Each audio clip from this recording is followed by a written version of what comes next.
Just a quick review. I dual drived my 20-inch 750 XP. The Pros monster torque. This is just a $200 1,000 watt motor. It does make more noise than the bafang, but honestly, it's almost overkill. I almost probably would have gotten a 750. It's just slightly wet outside, but it actually spun the tire at about 12 miles an hour. That's how much torque is on this now. So I mean, it can. Where it used to go up a hill with me pedaling with one motor at 12 miles an hour at 1,300 watts. The 750 motor's putting out about 500. It's putting out 1/3. Yeah, 500. Yeah, 5 times no, but yeah, about one. Let's see, maybe 40%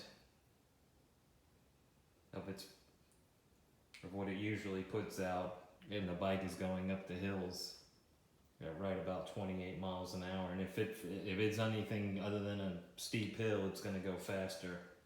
I don't know what the top speed is on it. I've hit 30 pretty easily on there. But I'm using mine more for torque and trails, so this is the first time. It made it a little bit heavier, but I'm a light guy, but the bike is still in at 73 pounds. So there's a 20 amp, 48 valve, full 20 amp battery, suspension seat, and an extra 1,000 watt hub motor. A suggestion, I would not get anything more than 1,000 on the front. It's almost too much. Definitely.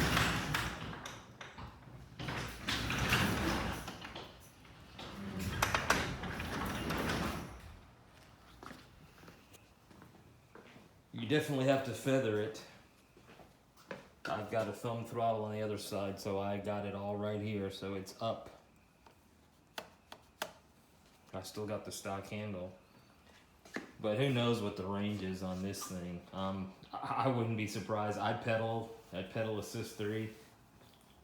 Just from the feel of the battery and how I use it, I'm not surprised if I've got 100-mile range easily on this with me barely pedaling. The 1,000 just, I mean, it loads. It'll take over solo by itself. It's doing 24 miles up a hill. That's me stopping, no pedaling, and not even using the 750. So it's almost overkill. But it's good. It's going to be, on my trail rides, and it's going to save the 750, because now the 750 is only going to be used on pedal assist 3, and the 750 was pushing 1,300 to 1,400 watts up a hill I just did to keep 12 miles an hour, and it was doing 500 watts with the 1,000, and it had doubled the speed. And I didn't even punch it. I only had this pushed about 90% because it's dark outside right now. But I'll do some more tests tomorrow. Is it worth it? Yeah. I mean, I've got more power now than one of those Grizzlies, and I only spent probably about $2,300, and I got more of a bike instead of a moped, so it looks normal. And I'm gonna go up some trails with it. The weight, you don't really even feel the weight because it's a wheel, so I'm having no problem picking it up because the bike was only 55 pounds to begin with. But the Pros are a bunch of extra power, and the bike feels more stable. The range is going to be just incredible. I'm positive it's got 55, 60 miles on throttle only. I mean, you could probably throttle one for 25 to 30 miles, let it wear out, and then go another 25 to 30. And the 1000 motor is attached to a 20 AH battery, so it's got not only more storage but more juice. I mean, for what 200 and 200 for $400, yeah, I mean, it's pretty much increased the speed 35 to 50% easily. It's doubled the range probably. I'll do a range test, but I'm charging the 750 up now and see how long I can go. I was doing about 55 miles on half a bar on one motor, and I'm just using them sparingly. So like I said, if you want a real monster or bike, this is the way to do it.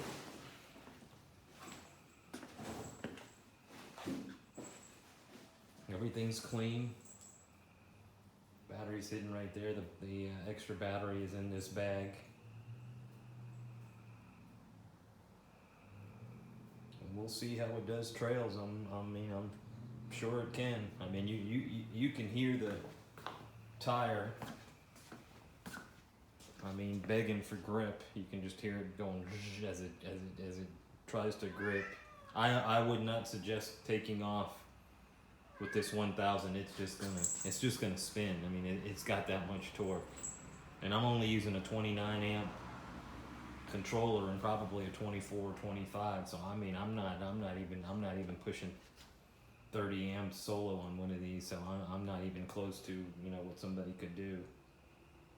So I'm sure the 1000 is probably, if it wanted to, it's probably pushing 17 or 1800 watts if it's doing what it should, and the 750 is 13 to 1400, so you've got 3200 watts.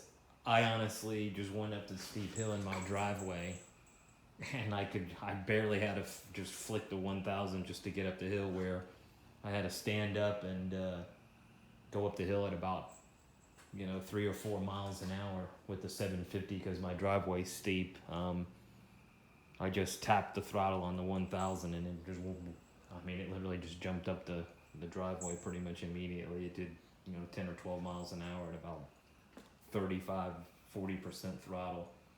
I don't think there's a hill that is, unless it defies the laws of physics, that this is not going to be able to go up. So I'm sure I can do, if it's a motocross trail, I'm not going to go as fast, but I definitely have the torque to pretty much probably get up anything, as long as you got some traction and use them, and they're separate, so I can choose. And I've got a thumb throttle, so you better get used to just flicking the power and not flooring it. There's no need to floor this. The only way I see myself flooring this is if I'm on some type of really long straightaway, and probably I would only need to use the 1000 when it gets to the speed, because the 1000 just on a flat, it pretty much takes over. It's worthless to even hit both of them. Even on the hill I was taking, after about 20, I'm sure the 1000, I stopped the throttle on the 750, and the 1000 was keeping up the speed by itself. So here it is, and I'll do more of a review with the drive tomorrow. Dual drive, 20-inch. Power of the probably got the same stats right now as the Grizzly, except I was able to design it and do it a little bit cheaper, and it's more of a bike instead of a moped, so it's well under 100 pounds. So this is a lot easier to maneuver and weighs a lot less. I was able to get it in the back of a Honda CR-V by myself, and I'm a small guy, I only weigh 150 pounds. So if you don't want a Grizzly, which was what I was going to get initially, because you want to try to put it in your car, at least this can get into a very small SUV.